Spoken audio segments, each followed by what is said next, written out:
Boa noite, senhoras e senhores. Hoje, 21 de maio de 2022, não custa repetir, ano de eleição, ano de democracia.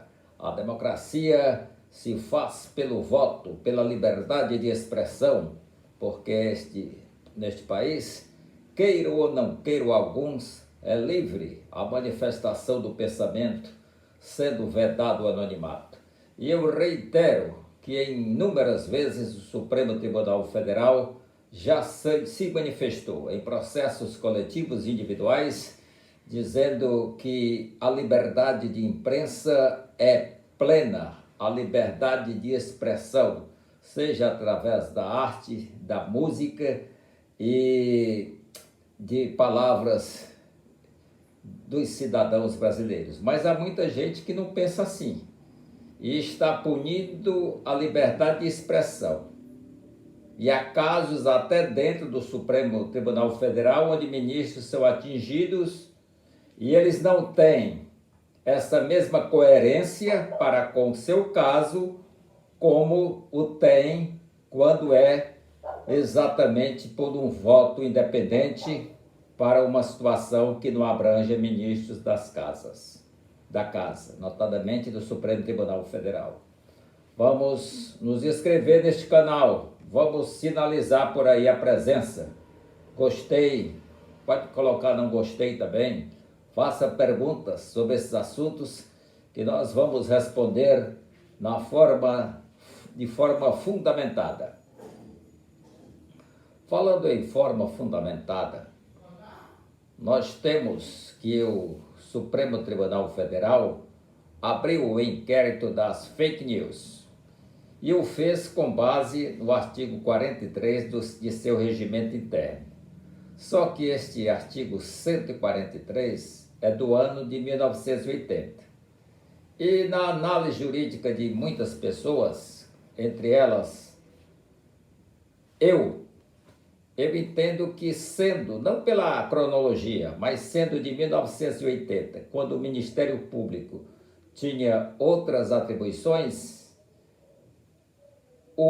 a abertura de inquérito por crimes verificados na sede do tribunal não é da competência do próprio tribunal, instauração de inquérito. Ele teria que promover a notícia crimes, ou seja, noticiar o crime ou para a polícia, caso Polícia Federal, ou para o Ministério Público. Mas aí vem navegando o inquérito das fake news, que envolve coisas como o imaginário, o folclórico gabinete do ódio, que envolve aquela prisão do cidadão lá do Daniel Silveira. E esse inquérito das fake news, ele foi aberto por portaria, desculpe, por uma portaria do ministro Dias Toffoli, então presidente do tribunal. Ele justificou a abertura desse inquérito porque ele disse que comunicou os fatos para o Procurador-Geral da República, senhor Augusto Aras, e ele não respondeu nada. Ou seja, engavetou. E ele então abriu e disse: Alexandre de Moraes, você vai ser o relator. Outro defeito, era para ter havido um sorteio entre os 10 ministros da corte. O presidente não pode relatar processo nesse caso. Seria um dos 10 ministros da corte escolhido por sorteio.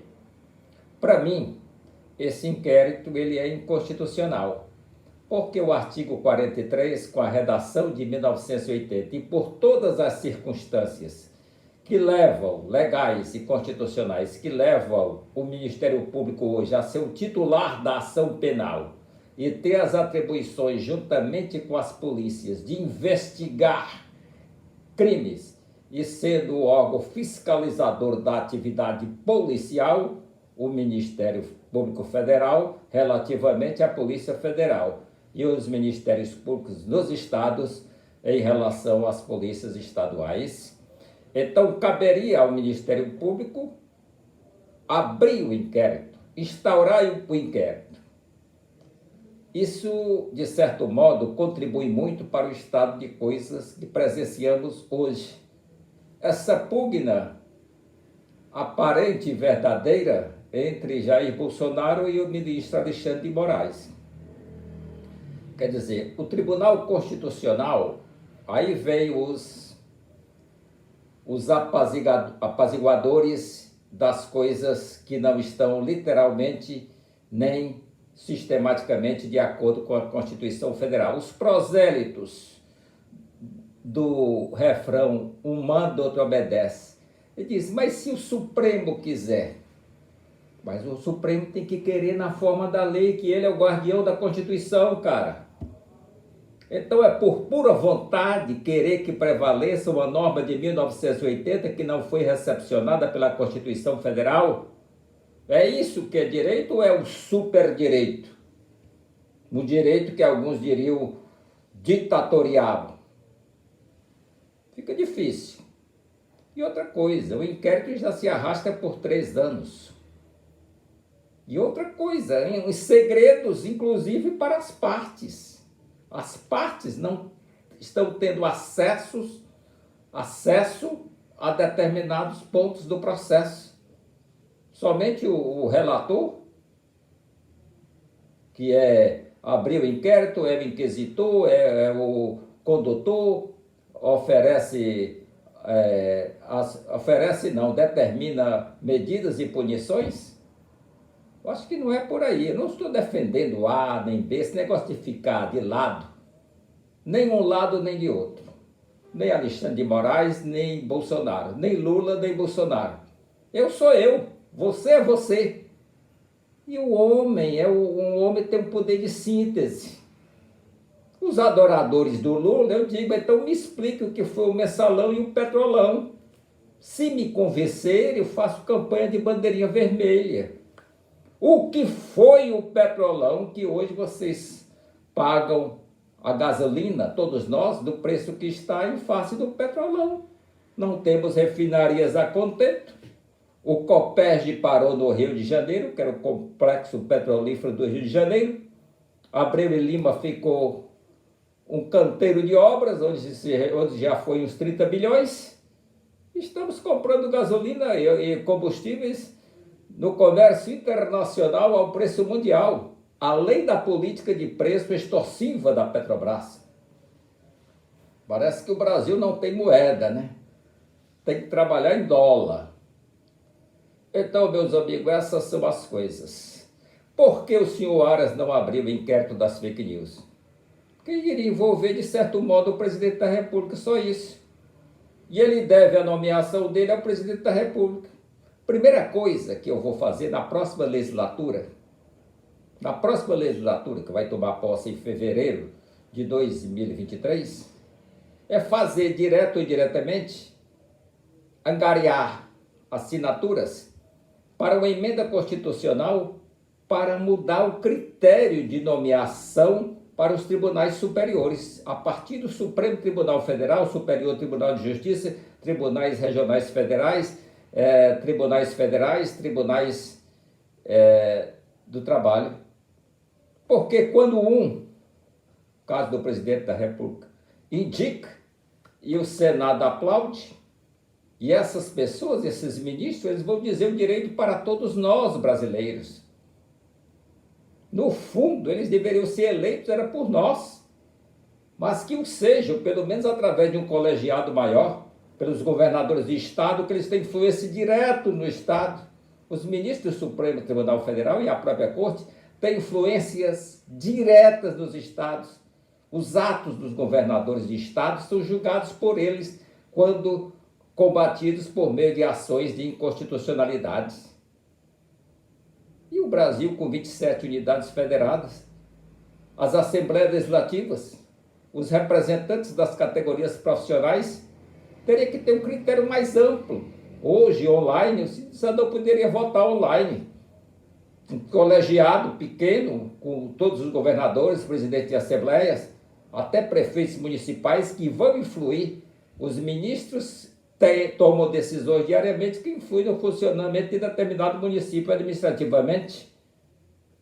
Então, esse negócio aí, o presidente da República atual diz, eu tenho 20% do Supremo Tribunal Federal. Eu não entendi. E nenhum jurista entende. Aí fica o critério político ou politiqueiro. Como diz o Mourão, o vice-presidente da República, quando o presidente Jair Bolsonaro apresenta uma ação penal contra o ministro Alexandre de Moraes, denominada tecnicamente de queixa-crime, que o Supremo Tribunal Federal rejeita de chofre e rejeitaria de qualquer maneira, se tem fundamentos ou não, apesar de eu ter lido a petição inicial, eu não cheguei à conclusão, pelo menos nesse momento, de que haveria fundamentos para essa queixa-crime. Aí, quando se chega a esse ponto, o vice-presidente da República diz, mas isso é coisa da política. Política mobilizar um tribunal que tem jurisdição sobre todo o país? Quantas causas deixam de ser julgadas para julgar coisas desse tipo? Coisas de relacionamento entre membros de poderes que deveriam restringir-se às suas obrigações na forma como as leis prevêem, que eles sabem, exceto o Bolsonaro, que o Bolsonaro não conhece a Constituição da República. Não conhece. Ele está sendo segurado por vários flancos aí, inclusive pelo Arthur Lira, mas ele não conhece a Constituição da República Federativa do Brasil e já o demonstrou várias vezes. É o pior governo que temos, o pior ministério de toda a história republicana e devemos ter muito cuidado. A interferência que ele quer ter na justiça eleitoral é descabida. Ele foi eleito durante 30 anos. Foi eleito por 7 vezes por esse processo judicial. E quer criar fatos, que ele é o criador de fatos, é o simulador, como fez com as 4 perícias no empate de 2-2. E eu repito isso sempre, que o absolveu quando ele já havia sido expulso do Exército pelo Conselho Disciplinar do próprio Exército. E nessa arregimentação de perícia contra perícia, ele saiu fora. O processo só tem uma perícia. Se não prestar, é nula. Põe outra, mas só tem uma. Então, meus amigos, é isto. O Brasil caminha aí, eu não sei para onde. Por que continuar com esse tipo de política envolvendo o Poder Judiciário? O senhor Dias Toffoli estava na reunião lá que o Bolsonaro fez com o bilionário Elon Musk, o homem rico lá dos Estados Unidos. Agora eu lhe pergunto, presidente, por que o senhor não fez essa reunião no Palácio do Planalto, já que é assuntos de Estado, que envolve a Amazônia, ou no Alvorada, até um dia de sábado, no Alvorada, o jantar? Quanto o senhor não gastou para pagar o Hotel Fazano lá, que é alto luxo? 7 Stars. Quanto não se gastou de bebidas finas? Que aquele cara não bebe cachaça. Ele toma um champanhe francês ou um vinho com 5 premiações, e no Supremo Tribunal Federal é só a partir de 3 premiações. Para aquele cara é 5 premiações, porque ele é rico. É rico. Estados Unidos é fácil ficar rico, desde que você entre no sistema, pague as multas, pague as penalidades judiciais pecuniárias, aí você continua rico. Assim fala, não Zaratustra, mas Donald Trump. Então, senhoras e senhores, é isso aí. Se no Brasil, pelo menos os poderes cumprissem com as suas obrigações constitucionais rigorosamente, o Brasil seria uma verdadeira república, porque hoje nós somos uma republiqueta em decadência. Boa noite.